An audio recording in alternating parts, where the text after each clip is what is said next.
In 1971, Alice Cooper, then a 23-year-old shock rocker just starting his career, received an unexpected invitation to meet Elvis Presley at the Las Vegas Hilton. When Alice arrived at the elevator, he found himself in the strangest group imaginable. Liza Minnelli, Chubby Checker, adult film star Linda Lovelace, and himself. They were frisked for guns by Elvis's security. Ironic, Alice would later note, since when we got inside, the place was full of guns. Elvis greeted Alice. "Hey, man, you're the cat with the snake, ain't you? That's cool, man. I wish I had thought of that."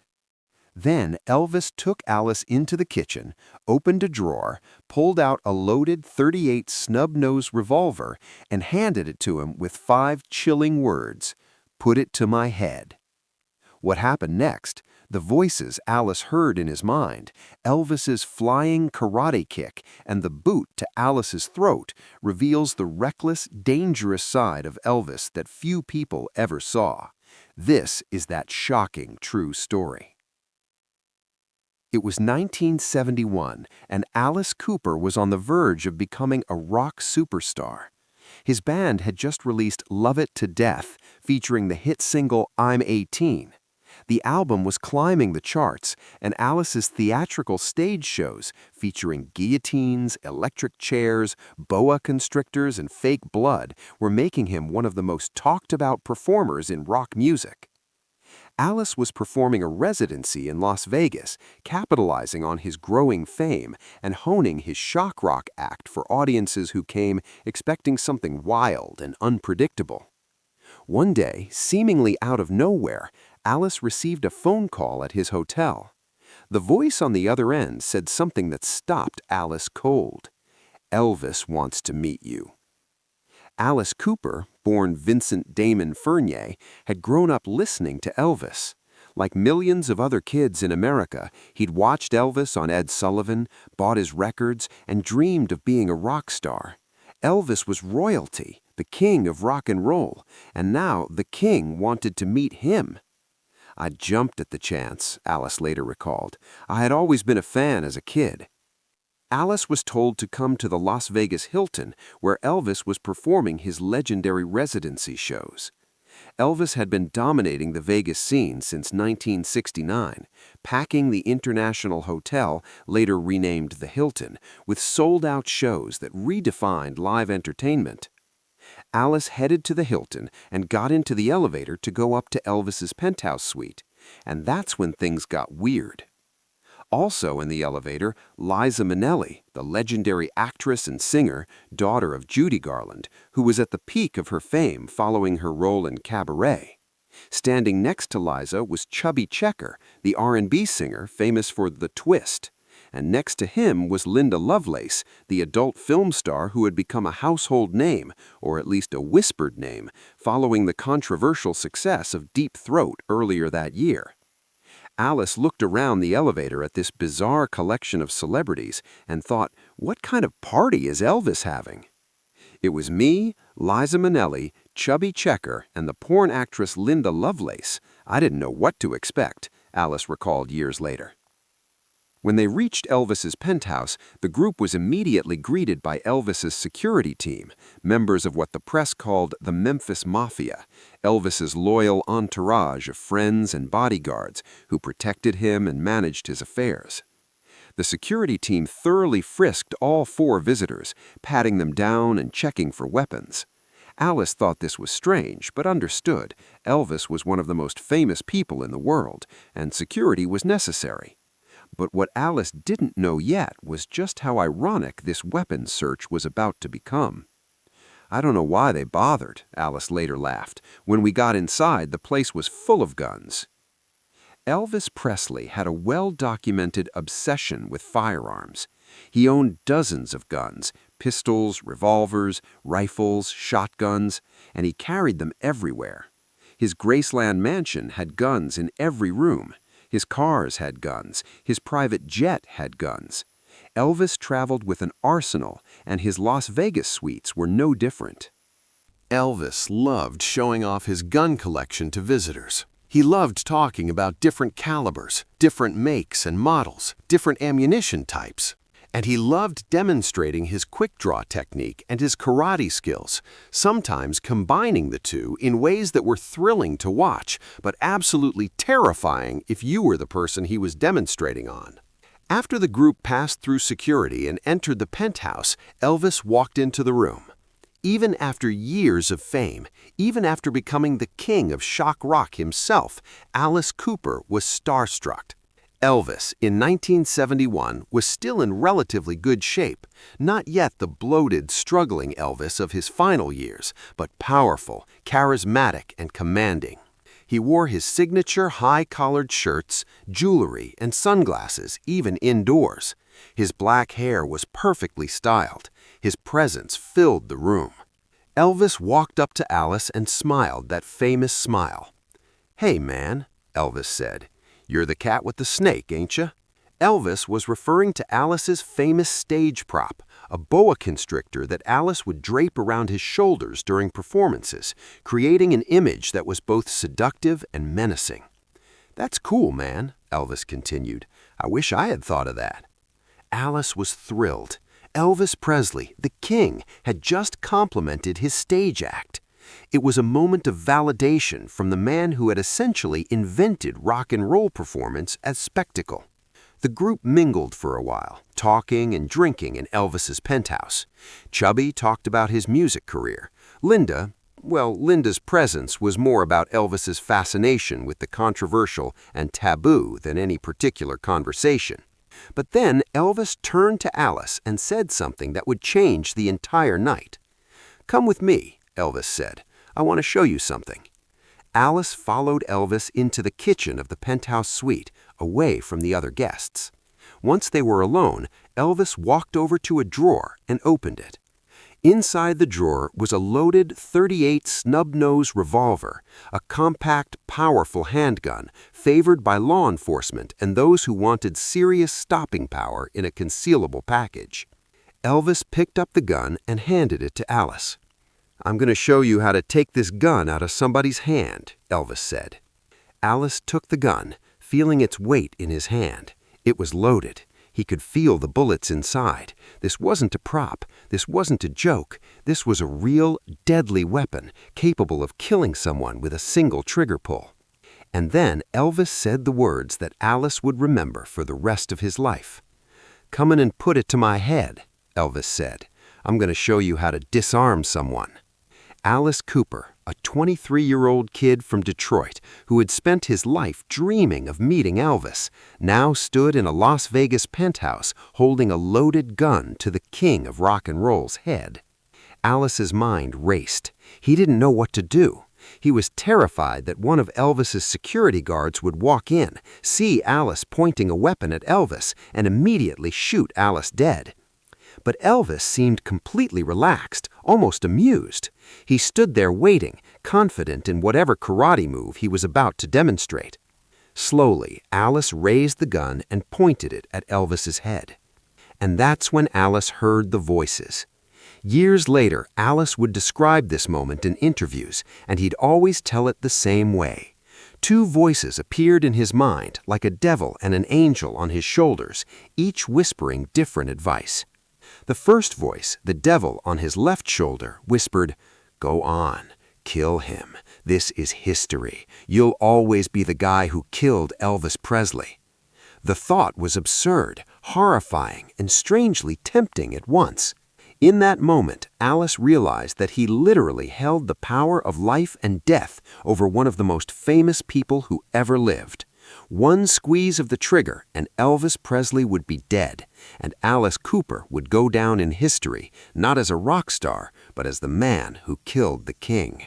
The second voice, the angel on his right shoulder, wasn't much better. "You can't kill him. It's Elvis Presley. Wound him instead. Just shoot him in the shoulder or the leg. You'll only get a few years in prison."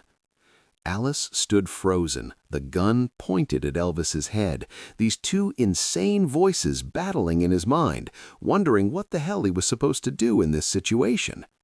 But Alice didn't have to decide. A fraction of a second later, Elvis moved. In one fluid motion, a perfect demonstration of the karate training Elvis had been practicing for over a decade, Elvis executed a flying kick that knocked the gun out of Alice's hand. The revolver went flying across the kitchen, clattering to the floor. Before Alice could react, Elvis followed up with a leg sweep that tripped Alice and sent him crashing to the ground. Alice hit the floor hard, the wind knocked out of him. And then Elvis was on top of him, one boot pressed firmly against Alice's throat, pinning him to the kitchen floor like a wrestler going for a submission hold. Elvis looked down at Alice with a satisfied smile and said, "That's how you stop a man with a gun." Alice lay there, Elvis's boot on his neck, staring up at the king of rock and roll, thinking, "I just got my ass kicked by Elvis Presley." After a moment, Elvis removed his boot and helped Alice up, laughing. It had all been a demonstration, Elvis showing off his karate skills and his ability to disarm an armed attacker. But for Alice, lying on that kitchen floor with Elvis's boot on his throat, the lesson was clear. Don't mess with Elvis. The king had moves. "I tell you what," Alice later said, "he was an amazing character." The two musicians returned to the party in the main room, where Liza, Chubby, and Linda had no idea what had just transpired in the kitchen. Elvis acted as if nothing unusual had happened, which, for Elvis, it probably hadn't. This was just another night in Vegas, just another chance to show off his guns and his karate. For Alice Cooper, it was an unforgettable first meeting with his hero, one that left him with a story he'd tell for the next 50 years. Decades later, in 2011, Alice Cooper appeared on the BBC television show Never Mind the Buzzcocks and told this story publicly for the first time. The audience was stunned. The host was incredulous. "He really gave you a loaded gun and told you to point it at his head?" the host asked. "Absolutely," Alice confirmed. "I still can't believe it happened." The story made headlines around the world. Alice Cooper nearly shot Elvis Presley. British tabloids ran with variations of that headline, though Alice himself was always careful to clarify that he never actually intended to shoot Elvis. He was just following instructions, terrified the whole time. But what gave the story credibility was what happened next. Liza Minnelli appeared on the Graham Norton Show and confirmed Alice's account. "I was there," Liza said. "Alice Cooper, Chubby Checker, Linda Lovelace, and me. Elvis was showing off his karate moves. The penthouse was full of guns. It was insane." Liza's confirmation meant this wasn't just Alice embellishing a story for shock value. This really happened. Elvis really did hand a loaded gun to a near stranger and ask him to point it at his head. But why? Why would Elvis do something so reckless and dangerous? To understand Elvis's behavior that night, you have to understand where he was mentally and emotionally in 1971. By 1971, Elvis had been performing his Las Vegas residency for 2 years. The shows were successful, sold out every night, millions of dollars in revenue, but they were also grueling. Elvis performed 2 shows a night, sometimes 7 days a week, for weeks on end. The physical and mental toll was enormous. Elvis was also increasingly isolated. His manager, Colonel Tom Parker, controlled every aspect of his career. His Memphis Mafia controlled every aspect of his personal life. Elvis couldn't go anywhere without security. He couldn't have a normal conversation with a normal person. Everyone around him either wanted something from him or worked for him. And Elvis was bored, desperately, crushingly bored. The guns and the karate weren't just hobbies. They were outlets for Elvis's pent-up energy and frustration. They were ways for Elvis to feel powerful and in control in a life where he increasingly felt like a prisoner of his own fame. When Elvis handed that gun to Alice Cooper and said, "Put it to my head," it wasn't a suicide attempt or a death wish. It was Elvis testing himself, proving to himself and to Alice that he still had the reflexes, the skill, and the courage to disarm an armed opponent. It was reckless. It was dangerous. It was the act of someone who had stopped thinking about consequences because nothing ever seemed to have consequences in Elvis's world. If something went wrong, if Alice had accidentally pulled the trigger, what would have happened? Would anyone have held Elvis accountable for putting himself in danger? Or would everyone just blamed Alice? Elvis's gun obsession would continue and intensify over the next 6 years until his death in 1977. He would shoot out television sets when shows he didn't like came on. He would fire guns at the ceiling of his hotel rooms. He would carry loaded weapons onto airplanes. He would demonstrate his quick-draw technique at parties, sometimes pointing guns at friends and employees. It was all fun and games until it wasn't, and one day it almost wasn't. Alice Cooper would go on to become one of the biggest rock stars of the 1970s. His album, School's Out, would hit #2 on the Billboard charts. His theatrical stage shows would influence generations of rock performers. He would sell out arenas around the world. But no matter how famous Alice became, no matter how many albums he sold or how many stages he commanded, he never forgot that night in Las Vegas when Elvis Presley handed him a loaded gun and told him to point it at the king's head. "It was the most surreal moment of my life," Alice later said. "I'm standing there thinking I could literally kill Elvis Presley right now, and then a second later, I'm on the ground with his boot on my throat. It was insane." In 2017, Alice told the story again during an interview, adding more context. "Elvis and I had a mutual admiration for each other. He thought my stage show was cool, and I obviously thought he was the king. That's why he wanted to show me this karate move. It was his way of connecting, of showing me something he was proud of." The story of Elvis and Alice Cooper has become part of rock and roll legend, one of those bizarre, almost unbelievable tales that perfectly captures the excess and recklessness of the early 1970s rock scene. Today, if you visit Graceland, you can see some of Elvis's gun collection on display in the Elvis Presley Automobile Museum. The .38 snub-nose revolver that Elvis handed to Alice that night, it's probably in a private collection somewhere, or perhaps still in storage at Graceland, its history known only to those who were there. But the story lives on, retold by Alice Cooper in interviews and talk shows, confirmed by Liza Minnelli, and verified by the dozens of people who knew that Elvis's penthouse really was full of guns, and that Elvis really did love demonstrating his karate moves on unsuspecting celebrities.